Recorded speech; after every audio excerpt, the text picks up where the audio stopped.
इस वीडियो में हम क्लास 10th के विज्ञान भाग 2 देखेंगे, जिसमें रसायन विज्ञान के सबसे महत्वपूर्ण सवाल जो बार बार आते हैं।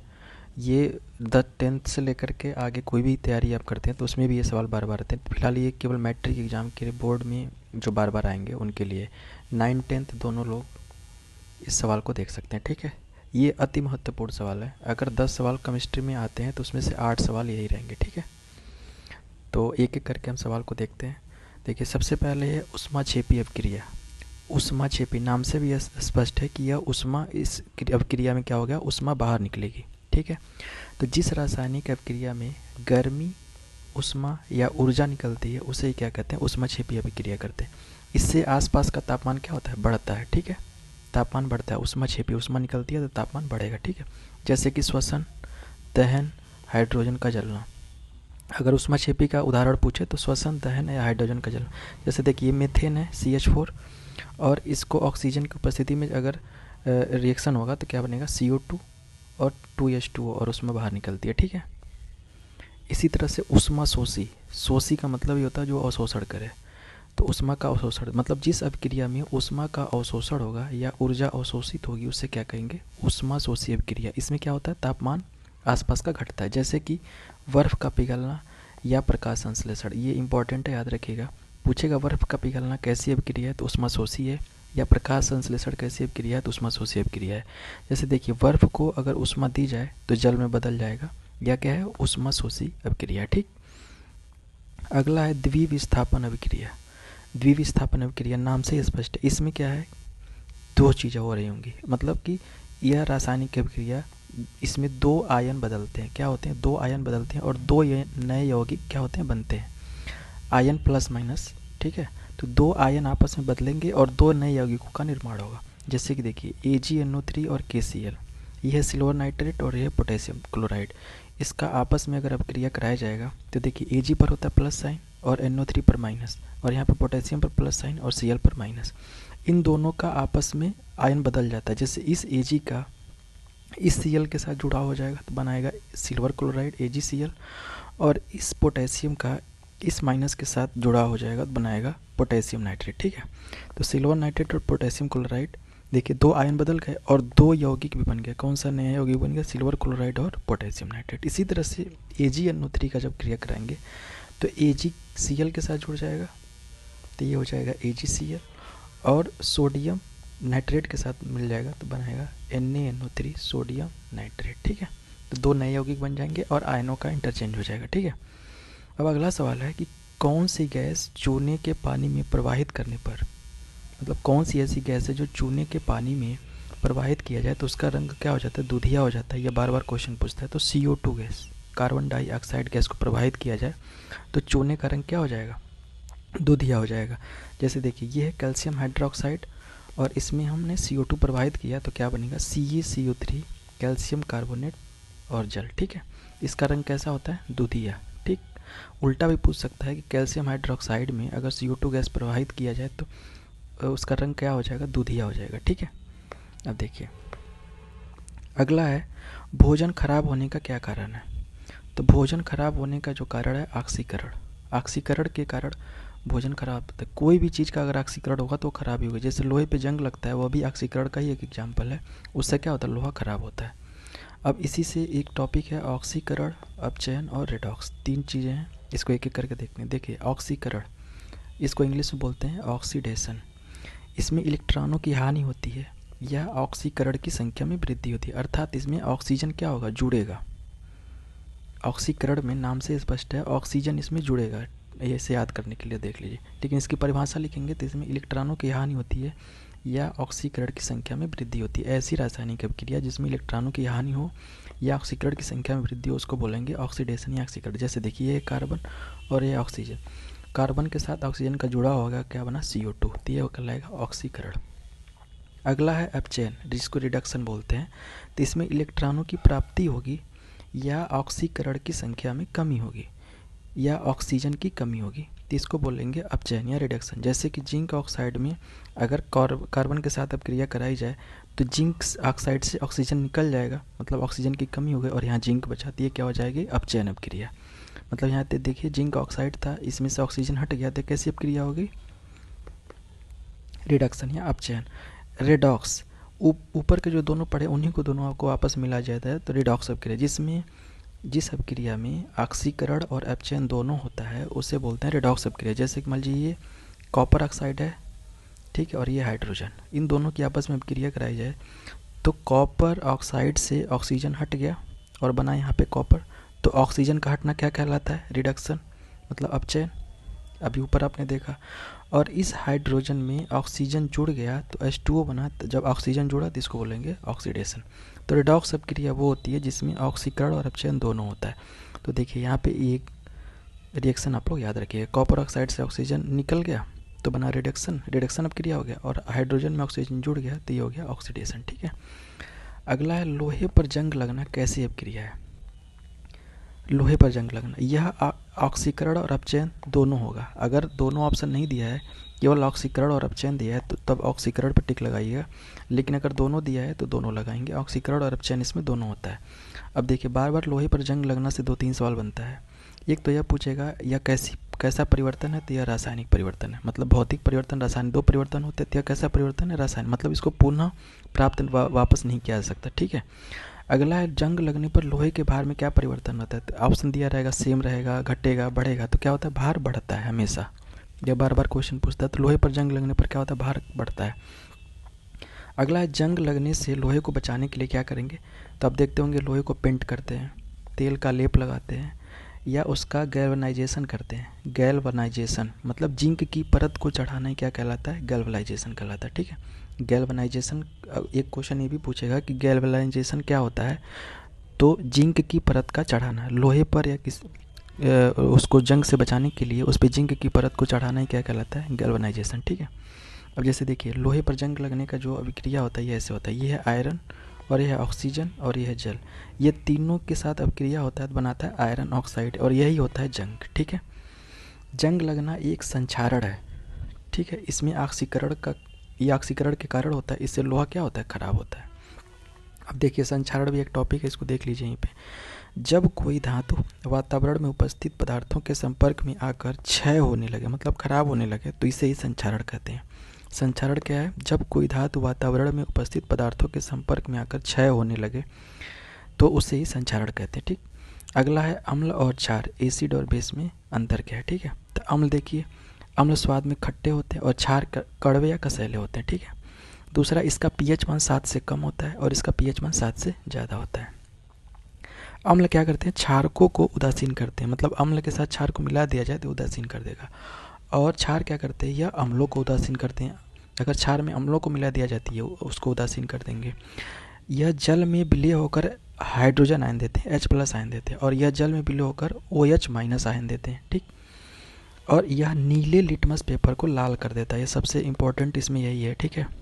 अम्ल नीले लिटमस पेपर को लाल कर देता है और क्षार लाल लिटमस पेपर को नीला कर देता है। अब बार बार आपको कन्फ्यूजन होगा तो यहाँ पे एक ट्रिक देखिए, अनीला नाम याद रखिए, ठीक है। अ से अम्ल, नी से नीला और ला से लाल। अम्ल नीले लिटमस को लाल कर देता है, ठीक है, और इसी का उल्टा हो जाएगा क्षार में, क्षार लाल लिटमस पेपर को नीला कर देता है, ठीक है। तो अनीला में अम्ल नीले को लाल कर देता है, ठीक। अब देखिए कुछ महत्वपूर्ण पदार्थ बार बार पूछता है इसमें कौन सा अम्ल पाया जाता है। तो देखिए संतरा, नींबू और खट्टे फल, जितने भी खट्टे फल होंगे, जैसे संतरा भी खट्टा है, नींबू भी है, और भी कोई खट्टा फल होता है, उसमें कौन सा पाया जाएगा? सिट्रिक अम्ल। इमली, अंगूर, कच्चा आम, ध्यान रखिएगा कच्चा आम भी खट्टा लगेगा लेकिन इसमें कौन सा टार्टरिक अम्ल होता है। तो इमली, अंगूर और कच्चा आम क्या होता है? टार्टरिक। उसके बाद टमाटर में ऑक्जेलिक अम्ल, टमाटर में क्या होता है? ऑक्जेलिक अम्ल। दही आप जानते होंगे लैक्टोज से बनता है तो लैक्टिक अम्ल होता है इसमें, ठीक है। चींटी या मधुमक्खी के डंक में, किसी का भी अगर डंक पूछे तो उसमें कौन सा अम्ल पाया जाता है? फार्मिक अम्ल। चींटी या मधुमक्खी के डंक में फार्मिक अम्ल। और सिरके में क्या पाया जाता है? एसिटिक अम्ल पाया जाता है, सिरके में ये इतना याद कर लीजिएगा, इसमें से कोई ना कोई एक सवाल जरूर आएगा आपका। अब अगला है पीएच मान, ये एक महत्वपूर्ण टॉपिक है, इसको आप देख लीजिए। देखिए पीएच की खोज किसने की थी? सोरेनसन ने किया था। किसने किया था? सोरेनसन ने। पीएच का अगर पूरा नाम पूछे तो पोटेशियम ऑफ हाइड्रोजन, क्या होता है? पोटेशियम ऑफ हाइड्रोजन, ठीक। पीएच स्केल पर 1 से लेकर के 14 तक अंक लिखा रहता है, मतलब 1 से लेकर के 14 तक मापा जाता है इसमें। अब देखिए 7 जो होता है वह उदासीन होता है। अगर किसी भी चीज़ का पीएच मान 7 है, इसका मतलब न तो वह अम्ल है न तो वह क्षार है, वह उदासीन है। जैसे कि इसका बेस्ट एग्जाम्पल है शुद्ध जल, या इसी को बोलते हैं अशुद्ध जल। ठीक है, अगर पूछेगा अशुद्ध जल या शुद्ध जल का पीएच मान क्या होता है, तो 7 होता है, वह उदासीन होता है, न तो एसिड होता है न तो बेस होता है। अब देखिए 7 से कम वाले को अम्ल बोलते हैं और 7 से ज़्यादा वाले को क्षार बोलते हैं। ठीक है, अब देखिए कुछ चीज़ों का पीएच मान आपको याद करना है। ठीक, जैसे कि दूध का पीएच मान 6.8 होता है। दूध का पीएच मान क्या होता है, 6.8 होता है। ठीक, और लार जो मानव का सलाइवा होता है, लार होता है, उसका पीएच मान 6.4 होता है। अगला है सिरका का 3 होता है, नींबू के रस का 2.2 होता है, आंसू जो हमारे आँख के आंसू होते हैं उसका 7.4, मतलब यह क्षारीय होता है। सामान्य रक्त, बार बार यह सबसे इम्पोर्टेंट ये है, सामान्य रक्त का 7.35 से 7.4, मतलब यह क्षारीय होता है क्योंकि 7 से ज़्यादा है। शुद्ध जल अभी आपको बताया 7 होता है, और समुद्री जल का क्या होता है, समुद्री जल का होता है 7.5 से 8.4, यह भी क्षारीय होता है। ठीक, अब एक और है अम्लीय वर्षा। अम्लीय वर्षा का पीएच मान 4 से 5 के बीच में होता है। और जठर रस, जठर रस जिसको HCl भी बोलते हैं, जो हमारे पेट में बनता है, जो भोजन को पचाने का काम करता है, तो जठर रस या अग्नाशयी रस इसी को बोलता है, इसका होता है 1.5 से 3.5। ठीक है, आप लोग एक चीज़ और है जो मानव मूत्र, ये बार बार क्वेश्चन कई बार पूछता है, मानव मूत्र का पीएच क्या होता है, आप लोग सर्च करके कमेंट में बताइएगा मानव मूत्र का पीएच। ठीक है, अब अगला है आधुनिक आवर्त सारणी। इसके पहले आप ध्यान रखिएगा मेंडले की आवर्त सारणी थी। ठीक है, ये यहाँ पे देखिए मेंडलीव की आवर्त सारणी। ठीक है, मेंडलीव की आवर्त सारणी सब इसके पहले थी। इसमें परमाणु द्रव्यमानों को बढ़ते क्रम में रख करके बनाया गया था। लेकिन वर्तमान में जो आवर्त सारणी है वो आधुनिक आवर्त सारणी, इसको बनाया था हेनरी मोजले ने। कब बनाया था, 1913 में। ठीक है, तो इसी से सारा सवाल बनेगा। आधुनिक आवर्त सारणी किसने बनाया था, हेनरी मोजले ने। कब, 1913 में। अब देखिए इसमें टोटल 18 क्या है, ग्रुप हैं और 7 आवर्त हैं, मतलब 18 वर्ग या ग्रुप हैं और 7 आवर्त या पीरियड हैं। ये देखिए ये टोटल 18 और ये टोटल 7। ठीक, ये परमाणु क्रमांकों के आधार पर रखा गया। जैसे देखिए 1 2 3 4 5 6 ऐसे करके बढ़ते हुए परमाणु क्रमांकों के आधार पर रखा गया। इसमें कुल तत्वों की संख्या कितनी है, 118। ठीक है, तो याद रखिए 18 वर्ग हैं, 7 आवर्त हैं, कुल तत्व कितने, 118। आवर्त सारणी में तत्वों को उनके बढ़ते परमाणु क्रमांक के आधार पर रखा गया। परमाणु क्रमांक बढ़ते हुए क्वेश्चन पूछेगा कि आधुनिक आवर्त सारणी में तत्वों को किस क्रम में रखा गया है, तो बढ़ते परमाणु क्रमांक के आधार पर रखा गया। अब देखिए कुछ इससे महत्वपूर्ण सवाल है। इससे पहले वाला ग्रुप, ये वाला जो ग्रुप है, पहला वाला ग्रुप, तो पहले वाले ग्रुप में क्या है, क्षार धातु है, एल्कली मेटल जिसको बोलते हैं। ठीक है, हाइड्रोजन, लिथियम, सोडियम, पोटेशियम, ये सब क्या है, क्षार धातु है। इसी तरह से सेकेंड ग्रुप में ये क्षारीय मृदा धातु है। तो फर्स्ट ग्रुप में क्षार धातु है और सेकंड में क्षारीय मृदा धातु है। ठीक है, इसका अगर आप लोग बताएगा, जैसे हेलिना ने की रब से फरियाद, ऐसे ट्रिक, लेकिन आप लोग अभी इतना मत पढ़िए, बस इतना याद रखिए पहले वाले ग्रुप में क्या है, क्षार धातु है, और दूसरे वाले ग्रुप में क्या है, क्षारीय मृदा धातु है। हैलोजन तत्वों को किस वर्ग में रखा गया, सबसे बार बार पूछता है, तो हैलोजन को 17वें, सेकेंड लास्ट ये वाला।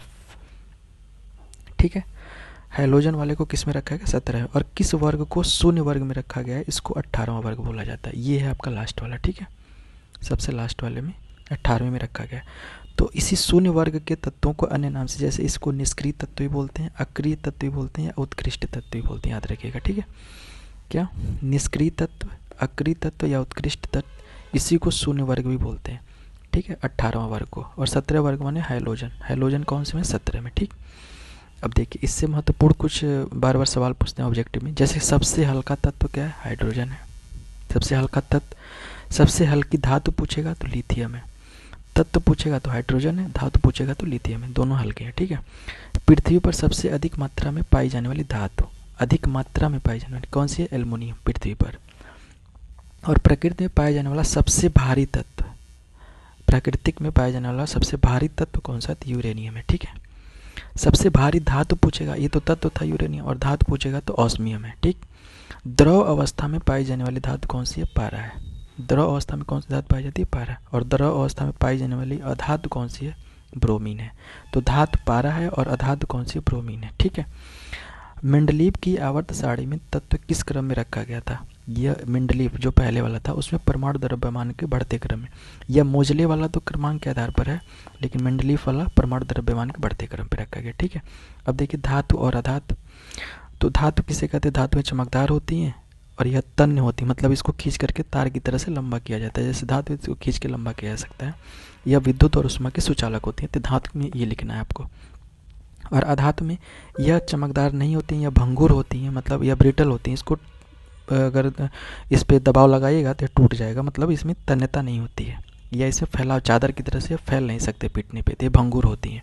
और यह विद्युत और उष्मा की कुचालक होती हैं। ठीक, तो ये धातु और अधातु में परिभाषा लिख दीजिएगा, और अंतर यही चीज़ें लिखना है। ये चमकदार होती हैं, चमकदार नहीं होती हैं, ये तन्य होती हैं, ये भंगुर होती हैं।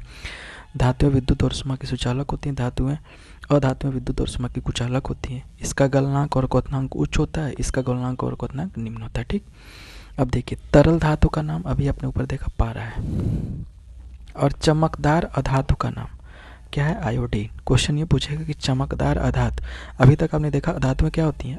चमकदार नहीं होती, लेकिन एक धातु है आयोडीन, एक अधातु कौन सी है जो चमकदार है? कौन सी? आयोडीन। ठीक है, और सुचालक अधातु, अभी आपने देखा कि अधातुएं क्या होती हैं? कुचालक होती हैं, लेकिन एक ऐसी अधातु जो क्या होती है? सुचालक होती है, वह है ग्रेफाइट। ठीक, बस इतना याद रखिए। मीथेन का सूत्र CH4 है। एल्कोहल ग्रुप में क्या लगा रहता है? तो OH लगा रहेगा। ठीक है, और मीथेन का CH4 है, एल्कोहल ग्रुप में क्या लगा रहा है? OH लगा रहेगा। सोडियम की संयोजकता क्या होती है? 1 होती है।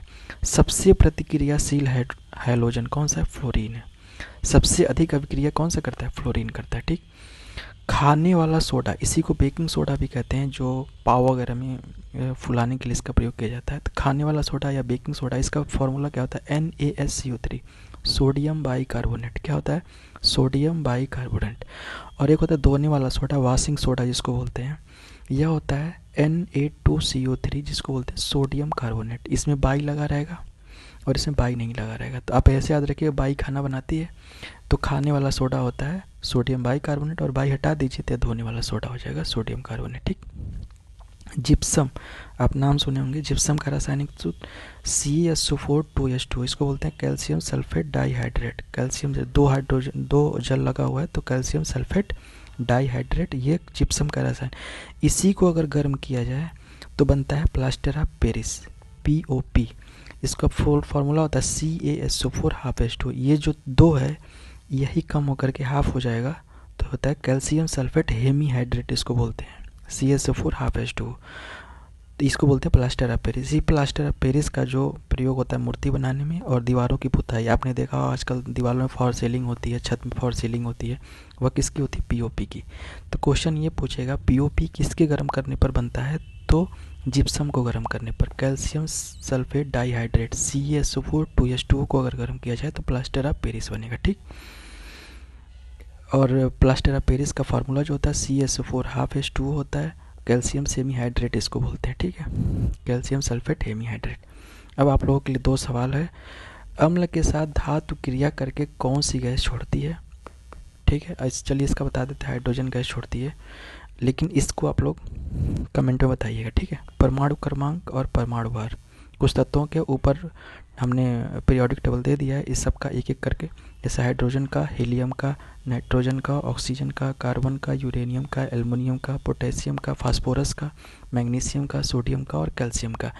इनका बार बार इसमें से एक या दो सवाल जरूर बनेगा। इसका परमाणु क्रमांक बताइए, परमाणु भार बताइए। ठीक है, इन सबको आप लोग लिख लीजिएगा, मतलब अपनी तरफ से इसको पीरियोडिक टेबल से देख लीजिएगा। ठीक है, hydrogen, helium, nitrogen, oxygen, carbon, uranium, aluminium, phosphorus, potassium, magnesium, sodium और कैल्शियम, इन सब का परमाणु क्रमांक और परमाणु भार आप लोग याद कर ले। ठीक है, इसमें इतना ही।